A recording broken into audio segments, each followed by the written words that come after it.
Hypertension is an important source of questions and an opportunity to present clinical vignettes in both an inpatient and outpatient setting. In this section, we'll be discussing the definition of hypertension, its etiology, presentation, diagnostic tests, and treatment, as well as the management of hypertensive crisis. So why do we care about hypertension? Well, for one thing, it's called the silent killer for a reason. It's the most common disease in the United States, and it's the most common risk factor for the most common cause of death, myocardial infarction. When we're defining hypertension, the definition in regard to systolic blood pressure is any reading that's above 140 millimeters of mercury. The definition with regard to diastolic pressure is any reading that's greater than 90 millimeters of mercury. Now, can you think of a special population in whom we have a lower threshold to define hypertension? It's diabetics. In patients with diabetes, we have a different definition for hypertension, and that is anything over 130 over 80. So what is the most common etiology of hypertension?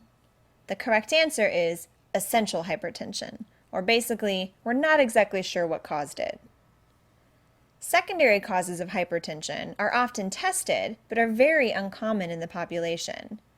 Some common secondary causes of hypertension include renal artery stenosis, glomerular nephritis, coarctation of the aorta, acromegaly, pheochromocytoma, hyperaldosteronism, and Cushing's syndrome, or any cause of hypercortisolism, including use of chronic glucocorticoids for a medical condition. Finally, congenital adrenal hyperplasia can also be a secondary cause of hypertension. Again, hypertension is known as the silent killer because often patients are totally asymptomatic and have no idea that their blood pressure is high. Often, patients won't know that they have high blood pressure unless they're routinely tested in the clinic or at a health fair, or they manifest one of the signs of end organ damage. Those include coronary artery disease, cerebrovascular disease, congestive heart failure, usually diastolic dysfunction, visual disturbances, renal insufficiency, or peripheral artery disease. If the patient has hypertension for one of the secondary causes we discussed previously, there are sometimes some additional physical exam findings. In the case of renal artery stenosis, you can often listen to a bruit if you place your stethoscope at the flank. That bruit is a continuous noise that's present both in systole and diastole. Glomerular nephritis we talked about at length earlier, and along with the hypertension, you also see hematuria, edema, and can have the other associated findings depending on the cause of the glomerular nephritis. Lastly, for coarctation of the aorta, there are also some specific physical exam findings. You may see upper extremity blood pressure greater than lower extremity blood pressure. If the hypertension is caused by acromegaly, you may see other physical exam findings or hear other complaints from the patient specific to that disease. If the acromegaly is from a pituitary tumor, they may describe the classic bitemporal hemianopsia or tunnel vision. They also might describe widening of their hands and feet or coarsening of their facial features. If the hypertension is secondary to a pheochromocytoma, often the patients will have episodic hypertension, so it's not consistently high, but during an episode, their blood pressure will be sky high, and they'll also have headaches and tachycardia. Hyperaldosteronism can cause secondary hypertension, but the patient will also have symptoms of weakness from hypokalemia and the other electrolyte imbalances that go along. Once you find that a patient is hypertensive, there are other screening tests that are good to perform in this population. What these tests all have in common is they either look for early signs of end organ damage, or they look for coexisting comorbid conditions that often go along with hypertension. The first of these prudent screening tests is an EKG.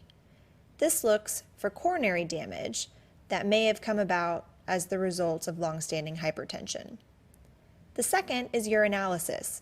What you're looking for here particularly is proteinuria as an early sign of hypertensive nephropathy. The third is glucose measurements. As diabetes and hypertension often go hand in hand, it's important to make this diagnosis in a hypertensive patient. As we'll discuss in a later slide, it also may determine the choice of antihypertensives that you prescribe for a patient who has diabetes as well as hypertension.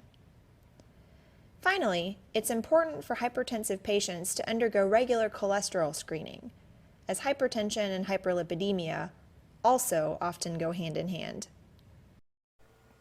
So now that we've diagnosed our patient with hypertension and we performed all the necessary and prudent screening exams to help maximize their health, what are we going to do to treat that high blood pressure? So I know you're going to be tempted to grab your prescription pad or look through the answer choices for a medication. The best initial therapy is actually lifestyle modifications. The lifestyle modifications that you would recommend to your patients are weight loss, which has been proven to be the most effective, sodium restriction in the diet, other dietary modifications including moderation of alcohol use, exercise, and stopping smoking if the patient is a smoker. It may not be completely intuitive, but these lifestyle modifications must be tried for 3 to 6 months before any medications are started. Now, if you've done your clinical rotations, this may be one point where real life and test life don't exactly follow the same guidelines. But for USMLE Step 2, if you're given a clinical vignette in which a patient is newly diagnosed with hypertension, if your answer choices, 5 of your answer choices are an antihypertensive medicine, and one of them says one of these lifestyle modifications, choose the lifestyle modification as the best initial therapy.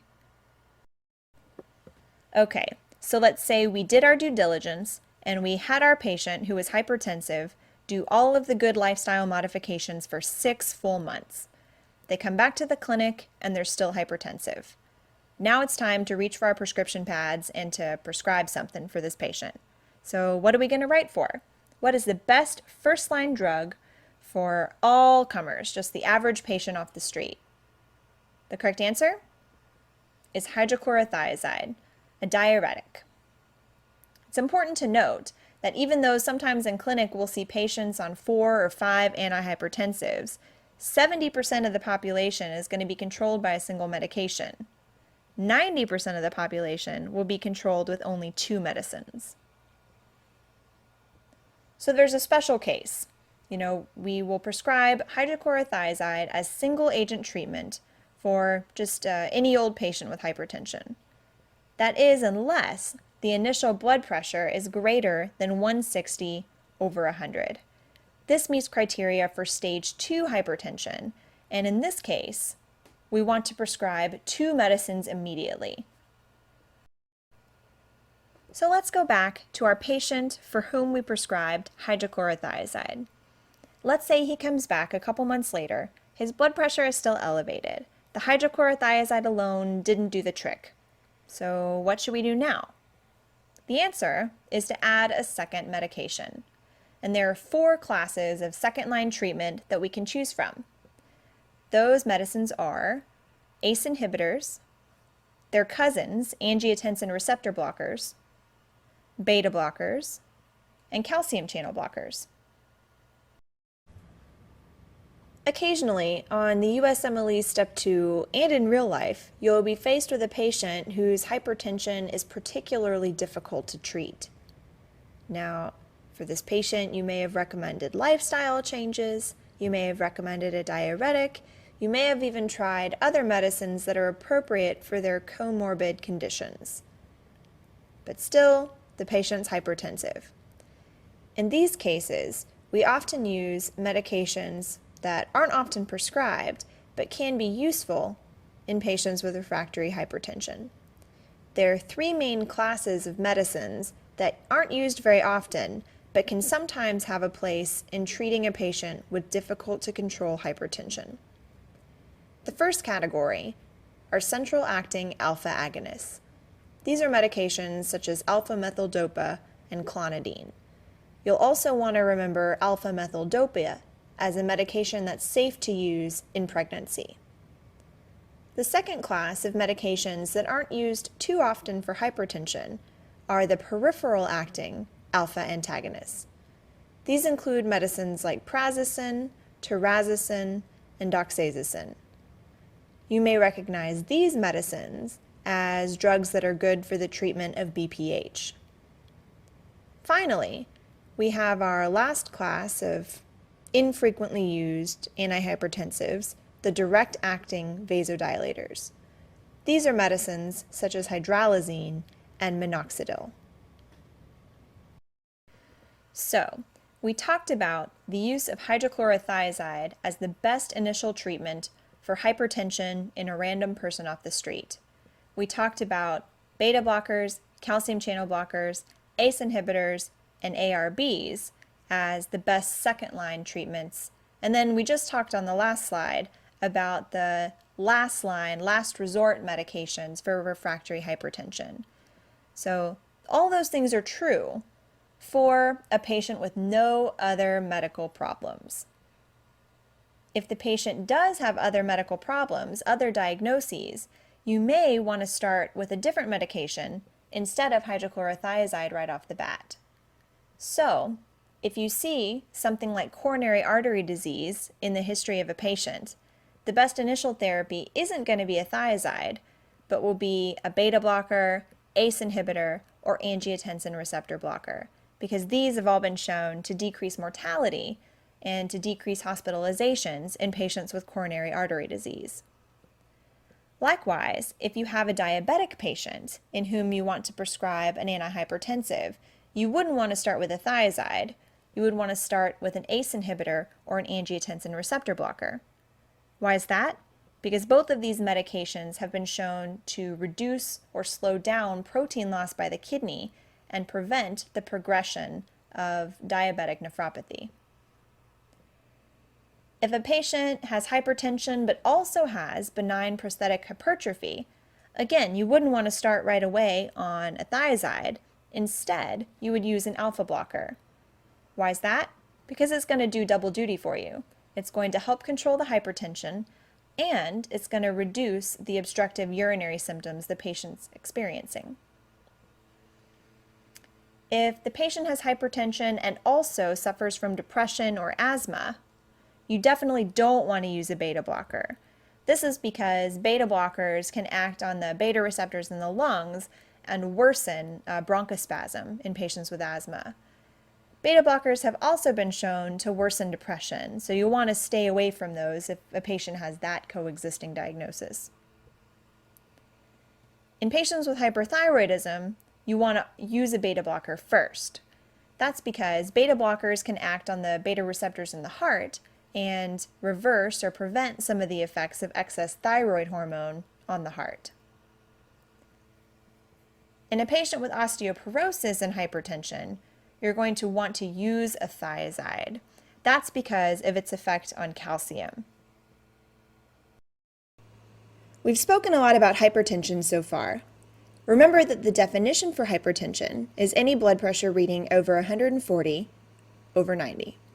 Unless your patient is a diabetic, in which case we have a lower threshold of 130/80. Next, we'll discuss a more severe form of hypertension, known as hypertensive crisis. You may have heard or read about terms such as hypertensive urgency or hypertensive emergency that have a cutoff blood pressure of anything over 180/120. But for the purposes of the USMLE Step 2, hypertensive crisis is any degree of hypertension that's accompanied by symptoms of end organ damage.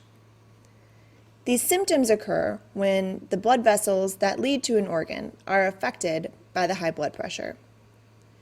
The 4 symptoms that you'll want to look out for in clinical vignettes on the USMLE Step 2 are confusion or altered mental status, blurry vision or other visual changes, dyspnea or shortness of breath, indicating that the pulmonary vessels are being affected, or chest pain. You may remember from cardiology that the rate pressure product is the systolic blood pressure times the heart rate. And the rate pressure product is a good indicator for how much oxygen the myocardial muscle is using. So anytime somebody is in a hypertensive crisis, their blood pressure is high and their heart is requiring more oxygen. If their heart is requiring more oxygen than the coronary vessels can deliver, that leads to angina, ischemia, and chest pain. So back to the question that the USMLE Step 2 loves to ask. What is the best initial therapy? The correct answer? Well, there are two. First-line treatments for hypertensive crisis are either labetalol or nitroprusside. What do you do if both of these are an answer choice? Well, if I had to choose between one or the other, I'd choose labetalol. And that's because nitroprusside requires very intensive monitoring while it's being given. Typically, it requires that the patient has an arterial line and the blood pressure is monitored very closely minute by minute. Now, what if the symptoms are more mild? Second-line agents can be used in cases like this and include enalapril, calcium channel blockers like diltiazem or verapamil, or esmolol. The one thing to remember about esmolol is it has a very short half-life of only about 9 minutes. So its effects, although they'll start very quickly, aren't going to last very long. And with that, that concludes our discussion of hypertension.